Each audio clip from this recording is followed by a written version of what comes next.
Beware of the wolves. They've been raised by wolves. My name's Dobby Gibson. I'm a Graywolf Press poet. I just published my third book called It Becomes You.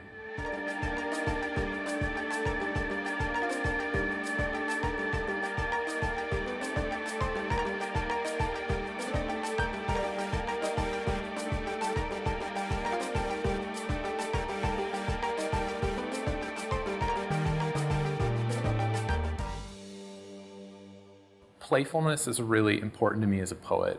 Just opening up a space to play around with language. If I sit down and have something to get off my chest, that's usually a bad start. Every bridge gives the traveler two destinations, though one is always retreat. I don't feel like I'm limited by subject matter, and in fact, maybe one of the main qualities of my poems is they move so quickly from idea to idea. What's undone is done. Truancy has lost its allure. I'm finally content to stand here and use some of the few words I know to mark the present as it slides silently into the past and assumes the mantle of the spent moment. One of the biggest things to happen to me as a writer was getting published by Graywolf. Graywolf Press is one of the most successful independent publishing houses in the country. It's now not unusual to see one of their books reviewed on the front page of the New York Times Book Review. It's really exciting. You know, as a poet, if you publish a collection on Graywolf, that people are going to pay attention to it. Graywolf Press is an independent literary publisher based here in Minneapolis. We're nearly 40 years old, and the 30 or so books a year that we publish are divided between fiction, non-fiction, and poetry. One of our best-known writers is Per Petterson, whose novel Outstealing Horses went on to become a bestseller. In the last 5 years or so, we have had a rather remarkable string of good luck in the annual honors. We had published Thomas Transformer in 2001, and then in 2011, he won the Nobel Prize.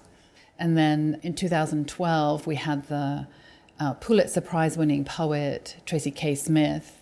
We're always thrilled and often recognized by, for example, the National Book Critics Circle Award, but it doesn't always translate with the general public.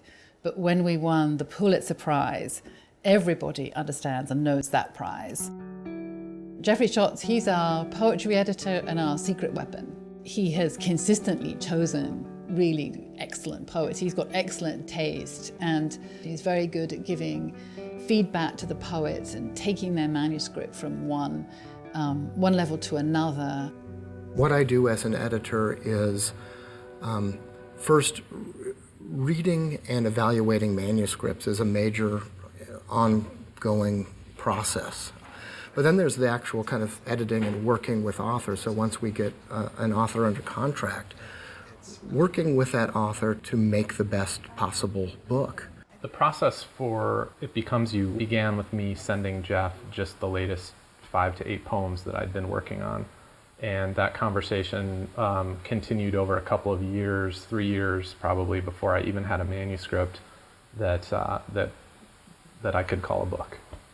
I found a letter that Jeff had written in response to some early poems for this book, and it was thoughtful and detailed, but it said the key message I have to give you is keep going. And that's the best message an editor can give to a poet.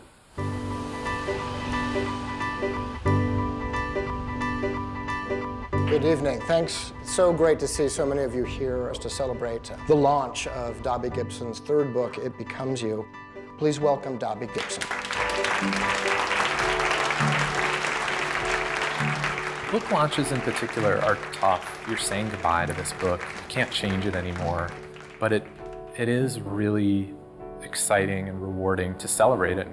At some point, which is another way of saying now, your tireless indecision over what to do with your life becomes precisely what you have done with your life.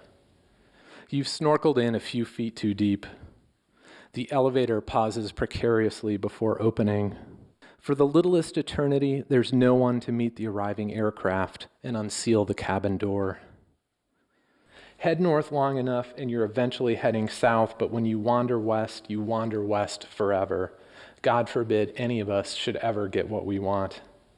The world seems perpetual only to those fortunate enough to be lost in its crowds. Poetry comes in as many different flavors as ice cream. Congratulations! There's poetry that's fun and is easy to enter into, and there's poetry that makes bigger demands on you as a reader. The biggest misconception about poetry might be that it's difficult. Thank you for coming. I do find that people who are otherwise resistant to poetry, when they find the right kind for them, it can open their eyes to it. In the future, they'll find a reason to name even this day a holiday for great events that have not yet come to pass. So the last remaining day that isn't celebrated will hold the greatest thrill.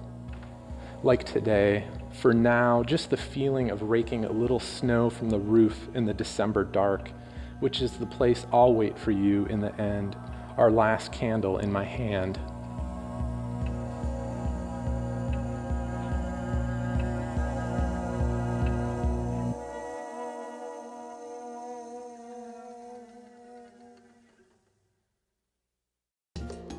Minnesota Original is made possible by the State Arts and Cultural Heritage Fund and the citizens of Minnesota.